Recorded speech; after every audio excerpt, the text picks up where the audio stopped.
Welcome to physics with Harish Kumar. ठीक है, आज का हमारा जो लेक्चर है, आज जो हम बात करेंगे वो नेक्स्ट जो पोर्शन था सिंपल हार्मोनिक मोशन के बाद जो लेक्चर्स हैं वहाँ से हम कंटिन्यू करेंगे। और आज हम बात करेंगे वेव और वेव मोशन की, मतलब वेव किस तरह से बनती है, इनके मुख्तलिफ पैरामीटर्स क्या हैं, जितने भी मुख्तलिफ क्लासिफिकेशन हैं वेव की वो हम डिस्कस करेंगे। ठीक है ना। अच्छा, सबसे पहले एक सिंपल कॉन्सेप्ट कि वेव होती क्या है, मतलब वेव को हम किस तरह से डिफाइन करते हैं। तो देखें, बड़ी सादी सी बात, the disturbance produced in the medium, मतलब आप किसी भी मीडियम को डिस्टर्ब करें तो उसमें आप कह सकते हैं कि इस तरह से वेव जनरेट होती है। मसलन मिसाल के तौर पे we have certain kind of silence water, pond है, साइलेंस वाटर, उसमें पहले कोई डिस्टर्बेंस नहीं है, किसी तरह की कोई चीज़ नहीं है। ठीक है। अच्छा, व्हाट वी डू, हम उस मीडियम को डिस्टर्ब करते हैं, मतलब मीडियम कौन सा, पानी, पानी को हम डिस्टर्ब करते हैं। अच्छा, डिस्टर्ब करने के बहुत सारे तरीके, या तो आप कोई भी इस तरह से stone, you need to throw any stone inside, या फिर आप क्या करें, उसमें कोई भी leaf something like that external disturbance दे दें।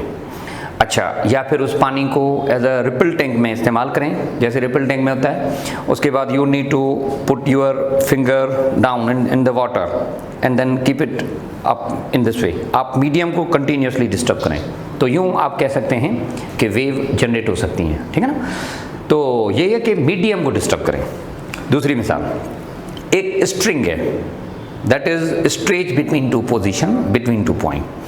आप क्या करें, इस स्ट्रिंग को कहीं से भी प्लग करें, ठीक है, एट द मिडल करें, एट द कॉर्नर करें, या किसी भी लेंथ पे पर्टिकुलरली करें, और जैसे आप उसको स्लाइटली प्रेस करके छोड़ेंगे तो उसमें भी आप कह सकते हैं इस तरह की हार्मोनिक्स बनते हैं, मतलब इस तरह के लूप्स बनते हैं, यू कैन से कि इस तरह की वेव बनती है। अच्छा, वोकल कार्ड वाइब्रेशन की हम बात करें, जब हम बोलते हैं तो हमारे जो वोकल कार्ड्स हैं इनमें वाइब्रेशंस होती हैं, तो यहाँ पे कुछ वेव बनती हैं। यही वेव आगे एनर्जी ट्रांसफ़र करते हैं मीडियम में, जैसा कि एयर है, तो इन द फॉर्म ऑफ साउंड आप कह सकते हैं वेव ट्रेवल होती है। ठीक है।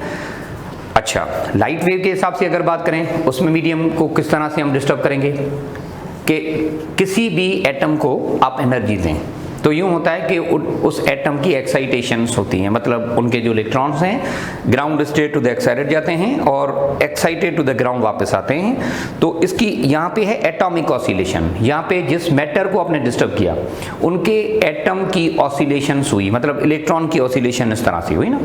तो इलेक्ट्रॉन एनर्जी इमिट करते हैं, और जो एनर्जी इमिट करते हैं इन द फॉर्म ऑफ फोटॉन या इलेक्ट्रोमैग्नेटिक वेव जो भी है, तो उस तरह से हम सिंपली कह सकते हैं वेव जनरेट होती हैं। तो भाई किसी भी मीडियम को आप डिस्टर्ब करो तो यूं आप सिंपली कह सकते हैं कि उस तरह से वेव बनती है। तो जो वेव का सिंपल कॉन्सेप्ट है ना, वो इस तरह से है। वेव को अगर हम डिफाइन करें तो बड़ा सादा सा कॉन्सेप्ट है, the disturbance produced in the medium. किसी भी मीडियम में आप डिस्टर्बेंस दें तो फिर आप सिंपली कह सकते हैं कि वेव पैदा होगी। ठीक है ना। और जो मोशन होगी इस डिस्टर्बेंस की, उसको हम कह सकते हैं कि वेव मोशन। अच्छा, ये एनर्जी कैरी करती हैं इस तरह से, आगे चलती हैं, प्रोपेगेशन इनकी किस तरह से होती है, ट्रेवल करेंगी या यहीं पे ख़त्म हो जाएंगी, ये सारी कहानी हम डिस्कस करेंगे। ठीक है ना। और हम ये भी देखेंगे कि इनके चलने का तरीक़ेकार क्या होता है, जो इनका मोड ऑफ प्रोपेगेशन है। ठीक है, मतलब इनके जो पार्टिकल मोशन है वो पैरेलल टू द वेव हैं या परपेंडिकुलर टू द वेव हैं, ये सारी कहानी हम डिस्कस करेंगे। ठीक है ना। अच्छा, तो मीडियम को डिस्टर्ब करें, आप डिस्टर्ब करेंगे तो उसमें डिस्टर्बेंस इस तरह से पैदा होगी जो कि आगे चल के ट्रेवल करती है। ठीक है। अच्छा, so such kind of disturbance produced in the medium, this is the simple concept of wave. अच्छा, हम डिटेल में इन चीज़ों को डिस्कस करेंगे। ठीक है, पर पहले हम एक छोटी सी कहानी इस तरह से डिस्कस करेंगे वेव पल्स की। वेव पल्स से ये सारी कहानी हम स्टार्ट करते हैं। ठीक है ना। अच्छा, पल्स मतलब small portion of the wave is called as wave pulse, या भला ऐसे कह लें कि simple treatment of a wave portion, इसको सिंपली आप कह सकते हैं वेव पल्स है। ठीक है ना। मिसाल की तौर पे कोई भी वेव है इस तरह से आपने पैदा की, इस तरह से एक वेव है प्रोड्यूस्ड हुई। You may have an example of string, कि भाई एक स्ट्रिंग है जो कि दो साइडों पे यहाँ पे फिक्स्ड है, string of certain length is fixed. What we do now, आप इसको कहीं से भी स्लाइटली प्रेस करें, अगर स्लाइटली प्रेस करेंगे ना तो इसमें इस तरह से वेव पैदा होंगी। एक बात ये, या ऐसा काम करें कि भाई इसका एक जो साइड है इस तरह से वो फिक्स्ड है, अनदर एंड ऑफ स्ट्रिंग जो है ना इस तरह से ये है, ठीक है। आप क्या करें, इस स्ट्रिंग को यहाँ से पकड़ के थोड़ा शेक करें। अच्छा, जैसे शेक करेंगे ना तो इसमें आप सिंपली कह सकते हैं इस तरह की वेव जनरेट होगी। मतलब जैसे आप शेक करेंगे इसमें से तो यूं आप कह सकते हैं इस तरह की एक जनरेशन होती है डिस्टर्बेंस की, ये आप सिंपली कह सकते हैं वेव है। और इसका जो छोटा सा पोर्शन होता है, एक स्मॉल पार्ट होता है, आप सिंपली कह सकते हैं that is the simple concept of wave pulse, ठीक है ना। Pulse of the wave is called as wave pulse. यहाँ से कैसे पता चलता है, यहाँ से आपको किस चीज़ का अंदाज़ा होता है? देखें, यहाँ से हमें ये पता चलता है वेव पल्स की एनालिसिस में कि वेव का बिहेवियर किस तरह से है, मतलब उसके पार्टिकल मोशन से लेकर उनके एनर्जी किस तरह से वो कैरी करते हैं, वो मीडियम में उसका बिहेवियर किस तरह से होता है, ये सारी कहानी आप वेव पल्स को देख के बता सकते हैं, ठीक है ना। अच्छा, तो वेव पल्स का बड़ा सादा मतलब ये है कि small pulse of the wave is the wave pulse here, ठीक है। अच्छा, पहली बात ये, मिसाल के तौर पे ये वाली जो वेव है ना, मैं क्या करता हूँ, इस वेव का एक छोटा सा पोर्शन लेता हूँ, ठीक है। इमेजिन कि भाई हम ये पोर्शन लेते हैं इस तरह से, ये तो ये वाला जो पोर्शन है इंडिविजुअली आप सिंपली कह सकते हैं कि ये इसका वेव पल्स है, ठीक है।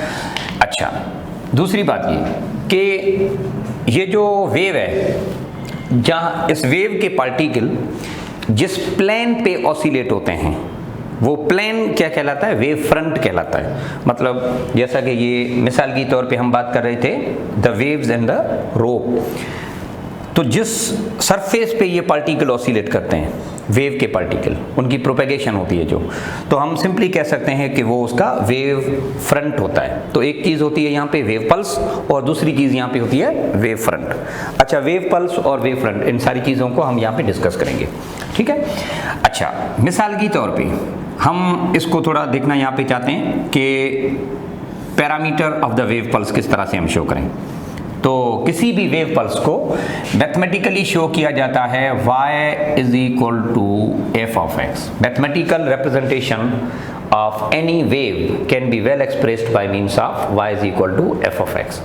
अच्छा, y इनका जो आप सिंपली कह सकते हैं कि कैरेक्टरिस्टिक्स फॉर एम्पलीट्यूड है, इसका जो एम्पलीट्यूड किस तरह से बनता है अलोंग द y प्लेन, और जो f of x है ये इसका फंक्शन है with respect to x plane, कि वो वेव किस तरह से होगी।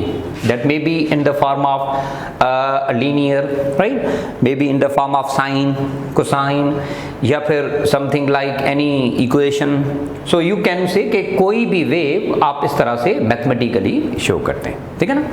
अच्छा, मिसाल की तौर पे हम क्या करते हैं कि ये एक वेव है जो कि आपने शो की है, ये हम यहाँ पे कोऑर्डिनेट सिस्टम में या यहाँ पे हम इसको किस तरह से मैथमेटिकली शो करेंगे, थोड़ा इसको हम देख लेते हैं। अच्छा, मिसाल की तौर पे ये है वो जगह जो कि हम इनिशियल पोजीशन समझते हैं, ओरिजिन समझते हैं, यहाँ पे कुछ इस तरह से ये है, ठीक है ना।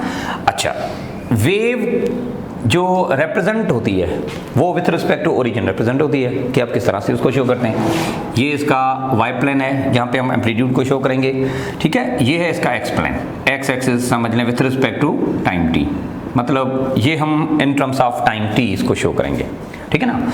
अच्छा, अब देखें, अगर इस वेव की रिप्रेजेंटेशन या इस वेव का एम्पलीट्यूड ओरिजिन पे ही मैक्सिमम है यहाँ पे ना, तो हम इसको शो करेंगे कुछ इस तरह से लाइक दैट, ये रिप्रेजेंटेशन इसकी कुछ इस तरह से होगी।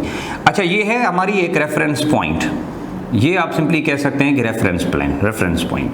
अच्छा, ओरिजिन वाली जगह पे वेव का एम्पलीट्यूड मैक्सिमम है, तो हम इस वेव की सिंपल रिप्रेजेंटेशन या इस वेव को सिंपली हम शो करेंगे y is equal to f of x, इस तरह से। अच्छा, देखें भाई, इस पल्स का जो एम्पलीट्यूड है वो ओरिजिन पे मैक्सिमम है, तो यहाँ पे कोई भी फेज लैग या फेज लीड हम नहीं देंगे, मतलब ओरिजिन के बाद वाला पोर्शन या उससे पहले वाला। अच्छा, ये फेज क्या है, आप सिंपली कह सकते हैं कि विथ रिस्पेक्ट टू ओरिजिन या with respect to starting position जो मैक्सिमम एम्पलीट्यूड होता है वेव का, जहाँ पे मैक्सिमम डिस्टर्बेंस होती है, वो डिफरेंस क्या है हम उस चीज़ को देखेंगे। जैसे कि यहाँ पे देखा जाए ना, तो इस वेव पल्स का एम्पलीट्यूड जिसको हम कहते हैं मैक्सिमम ऑसिलेशन या maximum displacement from the mean, वो ओरिजिन पे ही मैक्सिमम है। तो देखें इसमें कोई भी हम प्लस माइनस नहीं करते, ठीक है। अच्छा, दूसरी बात ये, अब हम क्या करते हैं, मिसाल के तौर पे ये वेव है, if wave travel to the right, wave travel to the right of origin, ये ओरिजिन है ना, इसके राइट पे मतलब पॉजिटिव एक्स एक्सिस पे अगर वेव जा रही है, अच्छा, विथ सर्टेन वेलोसिटी, हम कह सकते हैं इसकी स्पीड है कोई भी एक्स वाई जी, इसकी स्पीड है v मीटर पर सेकेंड। पहले इधर देखें, इसको थोड़ा ग्राफिकली हम शो करते हैं, उसके बाद इसको हम ज़्यादा डिटेल में ले जाते हैं, ठीक है ना। अच्छा, अब देखें ये जो ओरिजिन है ना, अब यहाँ पे ये नहीं है, ओरिजिन के बाद इसका एम्पलीट्यूड एक पर्टिकुलर डिस्टेंस पे मैक्सिमम हुआ है ना। अच्छा, अब यूँ है कि ये wave, the wave is moving right of origin, to the right of origin, ठीक है ना, इस तरह से ऐसे जा रही है। हम इसको किस तरह से ट्रीट करेंगे, मतलब इस तरह की अगर वेव पल्स हो तो उसको हम शो किस तरह से करेंगे। अब थोड़ा इस पे हम देखना चाहते हैं यहाँ पे कि what would be the possible representation है। देखें बेटा, ये है इसकी वो जगह जहाँ पे हम कह सकते हैं कि displacement of particle is maximum, right. अच्छा, यहाँ पे अब देखें ये भी एक वेव पल्स है, वेव फंक्शन है इसका भी एक। अच्छा, आप इसको भी लिख सकते हैं y is equal to F of X, जो भी है वॉट एवर सो। पर जो अहम है वो ये कि अभी वेव और वेव का एम्पलीट्यूड या मैक्सिमम पोजीशन या मैक्सिमम जो डिस्टर्बेंस है, मैक्सिमम डिस्प्लेसमेंट जिसको आप कह सकते हैं ना, वो अभी ओरिजिन पे नहीं है, ये ओरिजिन के बाद है, मतलब पॉजिटिव प्लेन में है ना, इस तरह से। तो एट सर्टेन डिस्टेंस ये जरूर है, आप कह सकते हैं। अच्छा, इस पॉइंट से लेकर ये पॉइंट P है ना, ये पॉइंट P पहले ओरिजिन पे थी ना, मतलब एग्जैक्टली विथ रिस्पेक्ट ओरिजिन थी इस तरह से। अब ये पॉइंट P ओरिजिन पे नहीं है, थोड़ा आगे है। कितना आगे है ये डिपेंड करता है कि कितना डिस्टेंस इस पोजीशन ने कवर किया, कितना डिस्टेंस यहाँ पे कवर हुआ है। वो डिस्टेंस किस तरह से मालूम करेंगे, बड़ी सादी सी बात है, S is equal to VT, मतलब ये वो डिस्टेंस है जो कि आप S is equal to VT से शो कर सकते हो। तो यूं आप कह सकते हैं कि ये point P with respect to origin या with respect to your reference position, अब यहाँ पे कहाँ पे है, थोड़ा पॉजिटिव प्लेन में है, तो आप सिंपली कह सकते हैं y is equal to F of x plus VT। अच्छा, इसका मतलब ये है कि wave is moving to the right of the plane या to the right of origin with certain speed v in time t, क्योंकि टाइम के हिसाब से हम बात करना चाह रहे हैं ना। तो this is the representation of the wave pulse when it move to the right of your reference position. जब ये राइट पे इस तरह से जाएगी ना, तो हम इसको इस तरह से शो करेंगे। अच्छा, बिल्कुल इसी तरह से अगर ये होता कि कोई भी वेव नेगेटिव प्लेन में जा रही है तो हम किस तरह से लिखेंगे। अच्छा, यही पोजीशन है, यही पार्टिकल है मिसाल के तौर पे, लेकिन अब हम क्या करते हैं, इसी को नेगेटिव प्लेन में ले आना चाहते हैं ना, लाइक दैट, सी। अच्छा, यही पार्टिकल या यही पोजीशन P अगर वेव नेगेटिव प्लेन में या to the left of origin जा रही होती, ये ओरिजिन है, अब ये पोजीशन P यहाँ पे है ना। अच्छा, ओरिजिन से लेफ्ट में है ना, इस तरह से the wave pulse is actually moving to the left of origin. तो इसको मैथमेटिकली हम किस तरह से शो करेंगे, व्हाट वुड बी। देखें भाई, ये सेपरेशन जो है आप कह सकते हैं ये ओरिजिन से पहले है। कितना पहले है, डिपेंड करता है कि कितना डिस्टेंस ये लेफ्ट पे गई है। जो डिस्टेंस है वो किस तरह से होगा, S is equal to VT। तो यूं हम कह सकते हैं कि if wave is moving, wave pulse is actually moving to the left of origin, आप इसको इस तरह से लिख सकते हैं y is equal to F of x minus VT, where v is the speed with respect to time t, ठीक है ना। अच्छा, तो ओरिजिन के हिसाब से हम कहेंगे कि ये पार्टिकल P यहाँ पे लीड कर रहा है, आगे की तरफ है ना, मतलब ओरिजिन के हिसाब से पार्टिकल P इज लीडिंग, ठीक है। अच्छा, लेकिन यहाँ पे जो थर्ड वन है ना, इसमें ये वाला जो है ना, इसमें देखेंगे पार्टिकल P जो है ना वो लेफ्ट ऑफ द प्लेन में है, तो विथ रिस्पेक्ट टू ओरिजिन ये फेज लैग है, लीड नहीं कर रहा, ये लैग है, बिहाइंड है ना, इस तरह से पीछे है। तो हम इसको रिप्रेजेंटेशन देंगे ना जो इस तरह से x is equal F of x minus we T. अच्छा, ये चीज़ क्या बताएगी? ये चीज़ जो है ना वो आपका फेज बताएगी। ये चीज़ आपको क्या बताएगी? ये बताएगी आपको कि फेज किस तरह से है। अब फेज की हम बात करेंगे कि किस तरह से बाद है विथ रिस्पेक्ट टू ओरिजिन, बाद में कितना है, या विथ रिस्पेक्ट टू ओरिजिन वो पहले कितना है, ठीक है ना। अच्छा, यहाँ पे कोई फेज नहीं है, आप कह सकते हैं जीरो फेज। यहाँ पे जीरो फेज है और यहाँ पे आपने पॉजिटिव फेज लिया है, ठीक है, और यहाँ पे जो हम थर्ड वाली पॉसिबिलिटी है उसमें हम नेगेटिव फेज की बात करेंगे। अच्छा, तो ये फेज की जो कहानी है ना वो इस तरह से होती है, मतलब वेव का बिहेवियर या वेव जो मोशन है वो एक रेफरेंस पोजीशन से आप किस तरह से ले लो, कोई भी रेफरेंस पोजीशन ले लें, ओरिजिन ले लें, इस तरह से ना। तो हम बात ये करेंगे कि ओरिजिन पे है, मतलब जीरो फेज पे है, या बाद में कितना है, या पहले कितना है, इस तरह से ये हम चीज़ देखेंगे, ठीक है ना। तो जो पल्स बिहेवियर है ना वो इस तरह से एग्जैक्टली ऐसे ही है। अच्छा, अब हम आते हैं इसके बाकी जो पैरामीटर है उसकी तरफ, क्योंकि पहले थोड़ा इंट्रोडक्शन हम ले लेते हैं इसका, बाद में हम इसकी ज़्यादा क्लासिफिकेशन करेंगे इस तरह से, ठीक है। अच्छा, जो दूसरी अहम चीज़ है ना वो इसमें है, अब हम आते हैं इसकी क्लासिफिकेशन पे। सबसे पहले हम इसकी क्लासिफिकेशन के ऊपर बात करेंगे, उसके बाद इसके जो मल्टीपल और भी मैथमेटिकल एनालिसिस है ना उसकी भी हम बात करेंगे, ठीक है ना। अच्छा, सबसे पहले हम आते हैं क्लासिफिकेशन ऑफ वेव। वेव को किस तरह से आप क्लासीफाई करेंगे सबसे पहले। अच्छा, सबसे पहले हम वेव टाइप की बात करेंगे। वेव के कितने किस्म हैं, मतलब how many types of wave. अच्छा, बड़ी सिंपल सी बात, wave can be classified either as standing wave या फिर हम बात करेंगे ट्रैवलिंग वेव, ठीक है ना। तो बड़ी सिंपल कॉन्सेप्ट है ना इसका वो यही है कि स्टैंडिंग या फिर हम बात करेंगे travelling.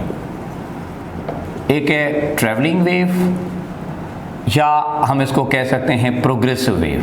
These wave are also named as progressive wave, आप इनको प्रोग्रेसिव वेव भी कह सकते हो, ठीक है ना। अच्छा, इसी तरह से एक और टाइप है जो कि यहाँ पे हम बात करेंगे स्टैंडिंग की, या फिर हम इसको लेंगे एज स्टेशनरी वेव।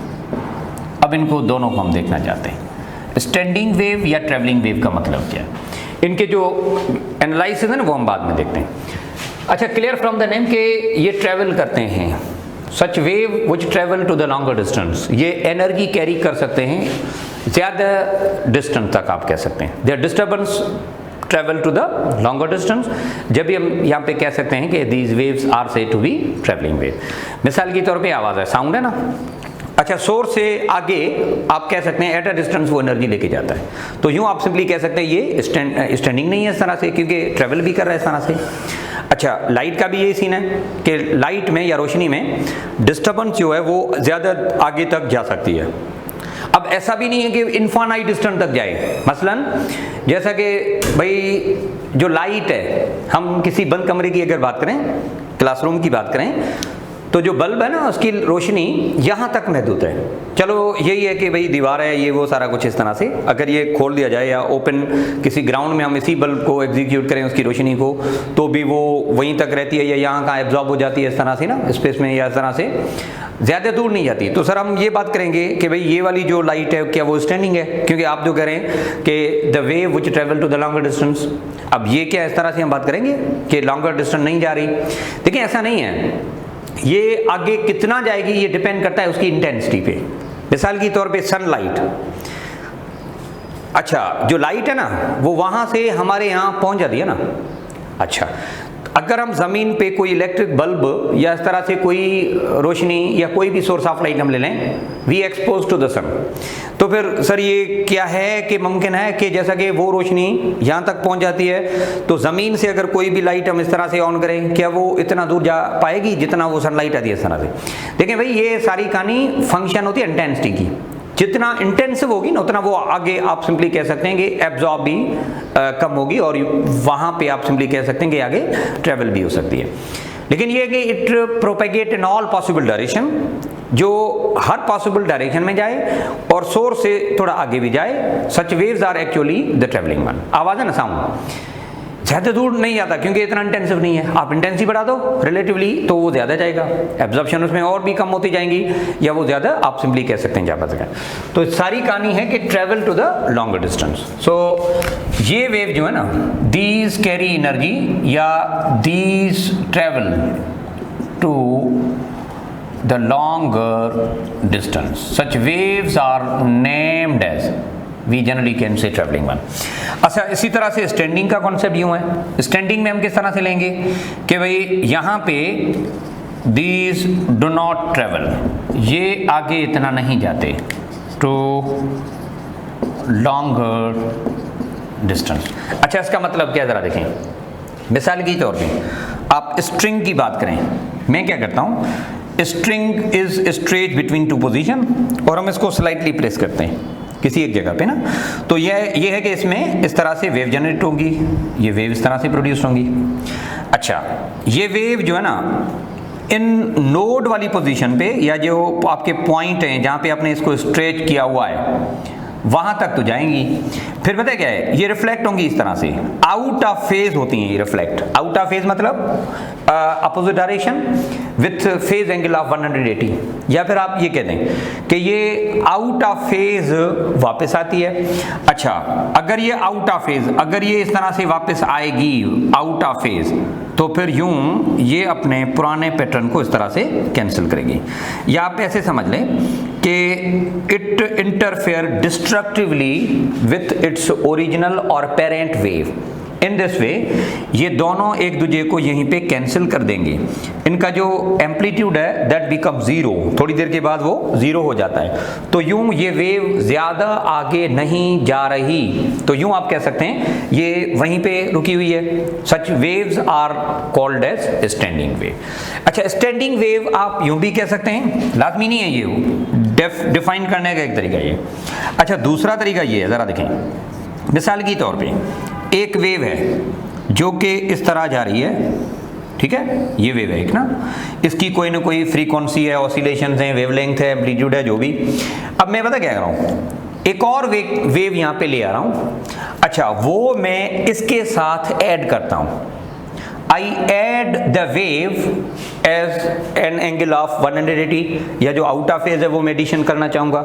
या दूसरी माने में समझ लें कि हम दूसरी वेव लेकर यहाँ से डिस्ट्रक्शन करते हैं, इसकी डिस्ट्रक्टिव इंटरफेरेंस कराते हैं। चलो ठीक है, या वाला ऐसे ही समझ लें कि अगर ये वेव राइट पे जा रही थी ना, इस तरह इस डायरेक्शन में जा रही थी ना, अब हम क्या करते हैं, दूसरी वेव हम लेके आते हैं जो कि आइडेंटिकल है इन terms of what, frequency, wavelength, amplitude, पर ये है कि उसकी डायरेक्शन अपोजिट है ना, या वो आउट ऑफ फेज है। अच्छा, जैसे वो वेव हम यहाँ से मिलाएंगे इसके साथ ना, तो पता है क्या होगा, equal amplitude, same frequency, same wavelength, तो यूं ये होगा कि ये वेव जो अपोजिट डायरेक्शन में थी ये पहले वाली वेव को डिस्ट्रक्ट करेगी, खत्म करेगी।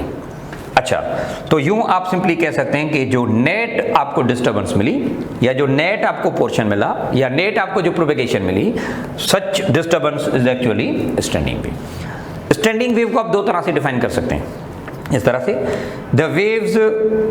द वेव मतलब एक ऐसी वेव जो बनती कब है, when two wave of same frequency, amplitude, ये वाली देखें वेव, और ये वाली y1 एंड y2, ये दोनों आप इस तरह से आपस में सुपरपोज करें, इनकी सुपरपोजिशन कुछ यूं करें कि जो नेट डिस्टर्बेंस मिलती है उस वजह से आप कह सकते हो कि नेट एम्पलीट्यूड आप कह सकते हो कि जीरो हो जाए, मतलब ये दो एक दूसरे को यहां से कैंसिल कर जाएं, तो such pattern obtain are no more than standing wave. ये इस तरह से स्टैंडिंग वेव है। अच्छा, एक तरीका ये कि आप दो वेव लाके उनको सुपरपोज करें। दूसरा तरीका ये कि आप किसी एक स्ट्रिंग की मिसाल ले लें, उसमें आपने क्या करना है, यू नीड टू शेक, तो वेव जनरेट होती है। ये वेव नोड पोजीशन या पॉइंट ऑफ अटैचमेंट से वहां से रिफ्लेक्ट होती है। अच्छा, वेव जब रिफ्लेक्ट होती है ना इस तरह से, तो वो आउट ऑफ फेज ही होती है। अच्छा, आउट ऑफ फेज का मतलब क्या, थोड़ा सा कि अगर मैंने इस वेव को यहाँ पे खत्म करना, या ये वेव अगर यहाँ पे ट्रफ पे खत्म हुई है ना, तो ये रिफ्लेक्शन करके या रिफ्लेक्ट होकर ये क्रेस्ट से वापस आएगी। With the same frequency is in this वे। अगर कोई फ्रिक्शन या इस तरह की एक्सटर्नल डिस्टर्बेंस नहीं है तो उसका एम्पलीट्यूड भी वही बनेगा ना। अच्छा, तो यूं क्या होता है, रिफ्लेक्शन ये आउट ऑफ फेज करती है, मतलब क्रेस्ट पे अगर यहाँ पे पहुंची तो ट्रफ पे आएगी, अगर ट्रफ पे पहुंची तो क्रेस्ट पे आएगी। तो एडिशन एक दूसरे की इस तरह से होगी और यूं ये वेव आपस में ऐड करके डिस्टर्ब करती हैं। सच काइंड ऑफ डिस्टर्बेंस और pattern obtain is called as standing wave. आप कह सकते हैं ये स्ट्रिंग में भी होती है इस तरह से, या आप कह सकते हैं किसी भी वाइब्रेटर में होते हैं इस तरह से। ड्रम वाइब्रेशन की बात करें, वोकल कॉर्ड वाइब्रेशन की बात करें तो उसमें यूँ होता है कि डिस्टर्बेंस वहीं पे आहिस्ता आहिस्ता होकर ख़त्म हो जाती है। तो such disturbance are actually standing wave. अच्छा, ट्रेवलिंग वेव में पता है क्या होता है, travelling wave propagate in all possible direction, पर यह है कि standing wave do not propagate in all possible direction, ठीक है ना। अच्छा, दूसरी जो अहम है इसमें, इनकी जो कोरिलेशन बड़ी कमाल की है, वो ये कि ट्रैवलिंग वेव से स्टैंडिंग वेव बनाई जा सकती हैं। Is it possible? Yes, and vice versa, मतलब स्टैंडिंग से आप ट्रैवलिंग भी बना सकते हो। अब ये थोड़ा देखें, मिसाल के तौर पे अभी मैं बोल रहा हूँ ना, तो मेरे जो वोकल कॉर्ड्स हैं इनकी वाइब्रेशन हो रही है। अच्छा, ये वाइब्रेट हो रहे हैं अबाउट देयर मीन पोजीशन और ये एक दूसरे के एम्पलीट्यूड को वहीं पे डिस्टर्ब कर रहे हैं, या इनकी आपस में सुपरपोजिशन डिस्ट्रक्टिव है कुछ इस तरह से ना। चलें, अच्छा, स्टैंडिंग वेव है, मेरे वोकल का वाइब्रेशन से आवाज़ प्रोड्यूस्ड हो रहा है, जो साउंड जनरेट हो रहा है ना, ये आप सिंपली कह सकते हैं कि ट्रैवल है, बिकॉज ट्रैवलिंग है जो कि प्रोपेगेट होती हैं टू द लॉन्गर डिस्टेंस। अच्छा, वाइस वर्सा ये हो गया कि स्टैंडिंग वेव में प्रोड्यूस ट्रैवलिंग वेव। अच्छा, अब इसका रेसिप्रोकल हम देते हैं, वाइस वर्सा इसका देखते हैं। अच्छा, वाइस वर्सा में कुछ इस तरह से कि देखें, यही आवाज़ साउंड वेव खुद कौन सी वेव है, ट्रैवलिंग है, because propagate to the longer distance. अच्छा, आपके कान पे पहुंचते हैं जब आप सुनते हो ना, when they reach to your ear drums, तो क्या है कि ये क्रिस्टल्स को या एयर ड्रम्स को थोड़ा वाइब्रेट कराते हैं। अच्छा, उनकी वाइब्रेशन से क्या बनता है, स्टैंडिंग वेव बनती है। अच्छा, तो हम सिंपली कह सकते हैं कि travelling wave make us standing wave and vice versa. Atomic oscillation की बात करें, भाई कौन सी वेव है, एटॉमिक ऑसिलेशन आपकी स्टैंडिंग है वहीं पे। अच्छा, उससे क्या बनता है, लाइट कौन सी वेव है, ट्रैवलिंग है। अच्छा, यही ट्रैवलिंग वेव किसी भी मेटेलिक सरफेस पे लगा दें या किसी और एटम को आप इस तरह से दें, तो यही ट्रैवलिंग वेव या लाइट या फोटोन आप किसी और एटम को दें, तो वो एटम क्या करता है, एनर्जी एब्जॉर्ब करके उनके इलेक्ट्रॉन की ऑसिलेशन होती है, मतलब स्टैंडिंग है। तो देखें भाई, वाइस वर्सा है, इनकी कोरिलेशन बड़ी कमाल की, ट्रैवलिंग वेव में produce standing wave and vice versa, दोनों इस तरह से आप पैदा कर सकते हैं। तो जो वेव टाइप है ना, वो आपके सिंपली कह सकते हैं आइदर स्टैंडिंग या फिर आप बात करेंगे ट्रैवलिंग। स्टैंडिंग और ट्रैवलिंग दो तरह के। चले, स्टैंडिंग हो या ट्रैवलिंग हो, इनका तरीकेकार क्या होता है, जिसको हम बोलते हैं मोड। सबसे पहले हम ये बात करेंगे इनके मोड ऑफ प्रोपेगेशन पे। पहले आप थोड़ा इस चीज को देखें कि इनका मोड ऑफ प्रोपेगेशन किस तरह से होता है, ठीक है। अच्छा, मोड ऑफ प्रोपेगेशन का मतलब क्या, जरा देखें कि इनके चलने का तरीकेकार क्या होता है। अब जरा देखें, मिसाल के तौर पे हम बात करते हैं वाटर वेव की, ये है वाटर सरफेस, थोड़ा देखें। अच्छा, ये है वाटर सरफेस, मैं सरफेस की बात कर रहा हूँ। अच्छा, सरफेस पे कुछ पार्टिकल्स हैं जो कि हम लेते हैं, these are those exist at the water surface. आप क्या करें, इसको डिस्टर्बेंस दें। अच्छा, जब आप डिस्टर्बेंस देंगे ना, तो पता है कि ये डिस्टर्बेंस सबसे पहले सरफेस मॉलिक्यूल को या सरफेस पार्टिकल को मिलती है। अच्छा, उससे क्या होता है, इन पार्टिकल की ऑसिलेशंस होती हैं। अच्छा, ऑसिलेशन किस तरह से होगी, जरा देखिए। मिसाल के तौर पे ये वाला जो पार्टिकल है ना, ये या तो ऊपर जाएगा या नीचे जाएगा, इस तरह से। बराबर वाला जो है वो ऊपर जाएगा या नीचे जाएगा ना, इस तरह से। अच्छा, मिसाल के तौर पे इस पार्टिकल के ऊपर डिस्टर्बेंस हुई है, थोड़ा कम हुई है। अच्छा, क्योंकि ये जिस जगह पे आपने डिस्टर्ब किया उससे थोड़ा दूर है, एट अ डिस्टेंस, ऐसे समझने मिला। अच्छा, एक और पार्टिकल है, उसके बाद डिस्टर्बेंस आई, थोड़ा ज़्यादा आई, ठीक है। इसके बाद डिस्टर्बेंस और थोड़ा ज़्यादा आई, तो यूँ हम सिंपली कह सकते हैं ये वो मॉलिक्यूल्स हैं या ये वो पार्टिकल हैं जो अपनी ओरिजिनल जगह से या तो ऊपर जाएंगे, या फिर ये मुमकिन है कि यही पार्टिकल अपनी ओरिजिनल जगह से नीचे की तरफ आएंगे, इस तरह से ना। मतलब ये पार्टिकल अपनी मेन पोजीशन से ऑसिलेट करते हैं। अच्छा, अच्छा, ये पैटर्न किस तरह से बनेगा? अगर इस तरह के बहुत सारे मॉलिक्यूल में बना लूँ जो कि या तो ऊपर जा रहे हैं या हम कह सकते हैं कि नीचे की तरफ आ रहे हैं, अगर ये सारे के सारे देखें, ये displacement covered by the water molecule है, ये इस तरह से ना, अगर ये सारे पैटर्न आप बना लें या इनका अगर आप ग्राफिकली देखें या ये आपको किस तरह से विजुअल होगी, आपको किस तरह से दिखेगी, तो बड़ी सादी सी बात है। आप कह सकते हो कि ये वेव जो वेव के पार्टिकल हैं पहले यहाँ पे थे तो आपको सरफेस स्ट्रेट इस तरह दिख रही थी ना, अब ये मॉलिक्यूल या पार्टिकल यहाँ पे नहीं है, वो या तो ऊपर है या इस तरह से आप कह सकते हैं नीचे हैं, तो आपको दूर से वो किस तरह से दिखाई देगी? ये दूर से आपको कुछ इस तरह से वाटर वेव दिखाई देगी, मतलब पानी की सरफेस पे पानी इस तरह से डिस्टर्ब होता हुआ दिखेगा। It means such kind of disturbance exist in the at the surface of water. अच्छा, जो अहम है वो ये कि वेव मोशन, मतलब ये डिस्टर्बेंस यूं इस तरह से आगे की तरफ जाएगी। आप कह सकते हो कि वेव प्रोपेगेशन या वेव इस तरह से आगे की तरफ जा रही है टू द राइट, मिसाल के तौर पे। तो जो पार्टिकल मोशन है ना वो इस तरह से नहीं है, particle motion along Y plane है। अगर wave motion along X plane है इस तरह से, नेगेटिव में या पॉजिटिव में अनदर थिंग, लेकिन उसके जो पार्टिकल की मोशन है ना वो परपेंडिकुलर है। तो आप यूं कह सकते हैं particle motion and wave motion are exactly perpendicular with each other. The waves in which particle and wave motions are exactly perpendicular with each other, such mode of propagation, this one is called as transfer wave. हम इसको कहेंगे किस तरह से? Transfer wave. तो एक mode होता है चलने का, एक तरीकेकार जो होता है ना वो होता है ट्रांसफर। ट्रांसफर कौन सी है? The waves in which particles oscillate perpendicular to the mean position, ठीक, या perpendicular to the wave propagation. आप सिंपली कह सकते हैं ये मोड आपका ट्रांसफर वेव कहलाता है। अच्छा, बिल्कुल इसी तरह से एक और है, जरा इसको भी देख लेते हैं हम। मिसाल के तौर पे एक है स्ट्रिंग, ठीक है ना, ये है आपका स्प्रिंग है, सॉरी स्ट्रिंग नहीं, स्प्रिंग की हम बात करते हैं। अच्छा, स्प्रिंग में यहाँ पे पॉइंट ऑफ अटैचमेंट है यहाँ पे ना। अच्छा, करता मैं क्या हूँ कि इसको यहाँ से पकड़ के हम स्ट्रेच करते हैं या फिर हम कंप्रेस करते हैं और फिर हम इसको छोड़ते हैं यहाँ से। अच्छा, जैसे आप इसको इस तरह से देखेंगे ना तो ये ऑसिलेट करेगा इस तरह से। मिसाल के तौर पे ये वाला पार्टिकल जो है, हम इन पार्टिकल की बात करना चाहते हैं, ये आगे की तरफ यूं स्ट्रेच होगा इस तरह से।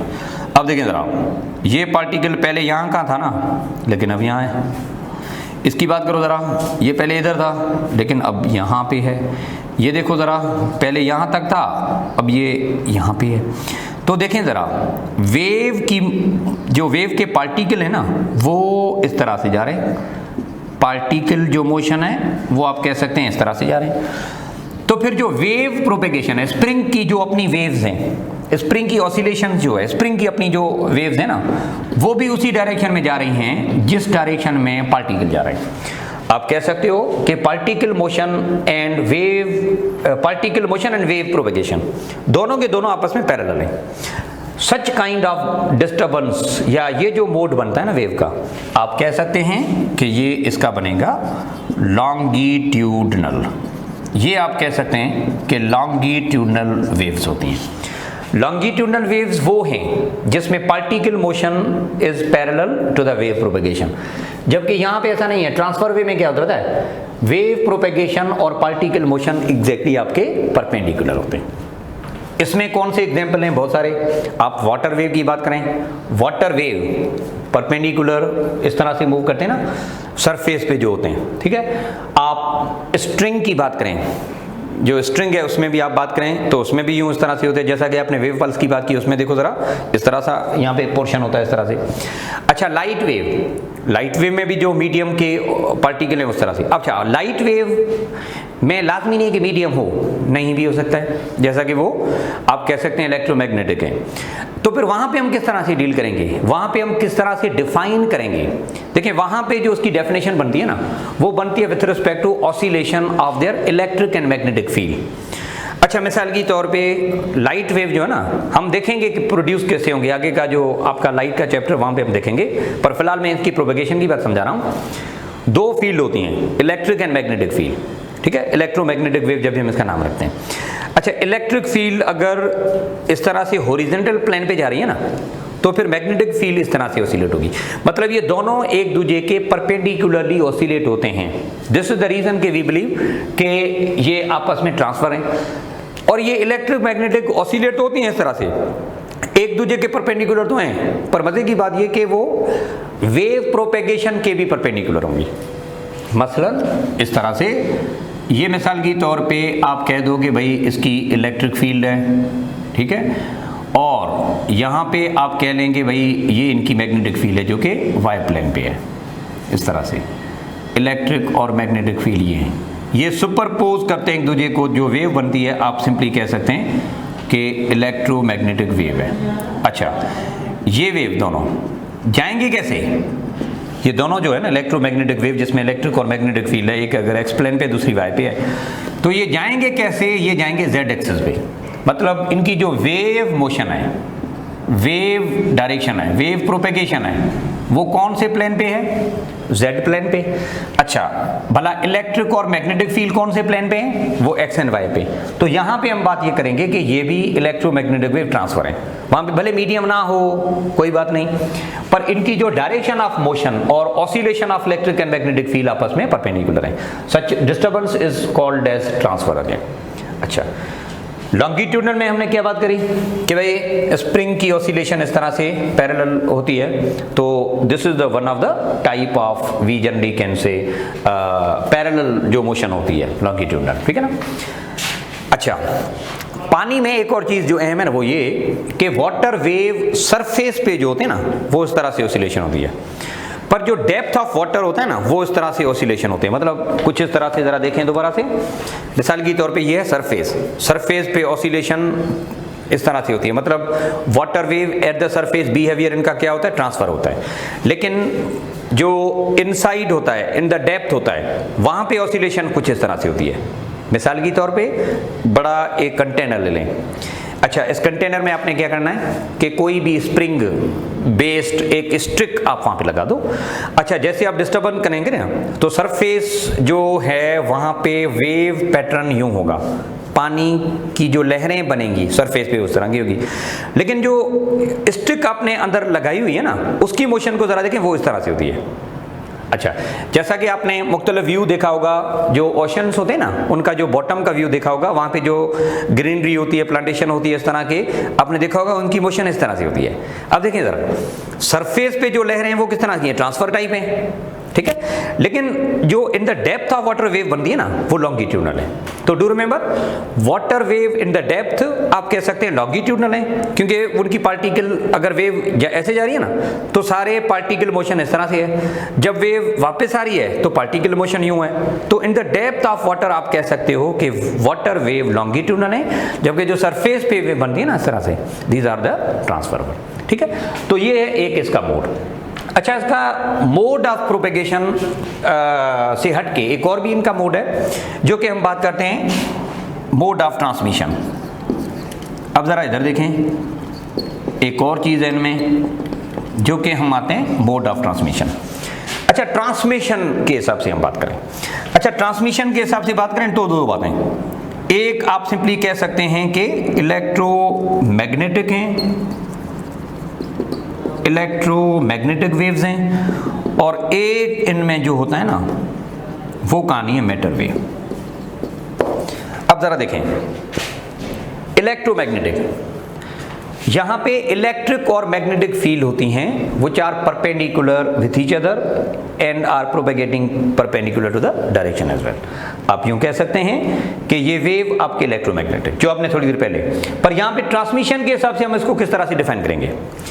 The waves which do not require medium for their propagation, यहाँ पे मीडियम की जरूरत नहीं होगी आगे तक जाने के लिए, क्योंकि इनकी इलेक्ट्रिक फील्ड और जो मैग्नेटिक फील्ड है, इलेक्ट्रिक और मैग्नेटिक लाइंस ऑफ फोर्स की जो ऑसिलेशंस है ना, they do not require any kind of medium. ठीक है। तो they can travel to the longer distance with no need of any medium, medium है तो भी वेल एंड गुड, नहीं है okay, they may travel to the longer distance without any medium, such kind of wave which do not require medium, ये आपके electromagnetic है। अच्छा, matter wave में क्या होता है, मीडियम जरूरी होता है, यहाँ पे मीडियम चाहिए होगा। पानी, अगर आप वाटर वेव दूर तक ले जाना चाहते हो तो you need to have a medium ना, मीडियम के बगैर ये आगे ट्रेवल नहीं हो सकती। तो इनका एक और जो मोड है यहाँ पे, मोड ऑफ ट्रांसमिशन में एक आता है आपका इलेक्ट्रोमैग्नेटिक और दूसरा यहाँ पे बनेगा मैटर वेव, ठीक है ना। तो वेव की हमने बात की कि disturbance produced in the medium, इनका टाइप कितने, इनके बेसिक टाइप 2 हैं, बाकी इनके 2 मोड हैं। ऐसा नहीं है कि कुल मिला के 6 होंगे, नॉट लाइक दैट, ये 2 इनके मेन टाइप हैं, बाकी इनकी जो मोड ऑफ प्रोपेगेशन इस तरह की होगी या मोड ऑफ ट्रांसमिशन कैसे होगी ये हमने बात की, और थोड़ा बहुत हमने डिस्कशन इनका इंट्रोडक्शन में वेव पल्स का भी किया, ठीक है। अच्छा, आपका जो नेक्स्ट पोर्शन होगा इसी वेव का जो नेक्स्ट पार्ट है, उसमें हम इनके मजीद जो कैरेक्टरिस्टिक्स हैं वो हम डिस्कस करेंगे, ठीक है। Thank you very much, subscribe the channel ताकि आपको ये मजीद इस तरह से अपडेट मिलती रहें।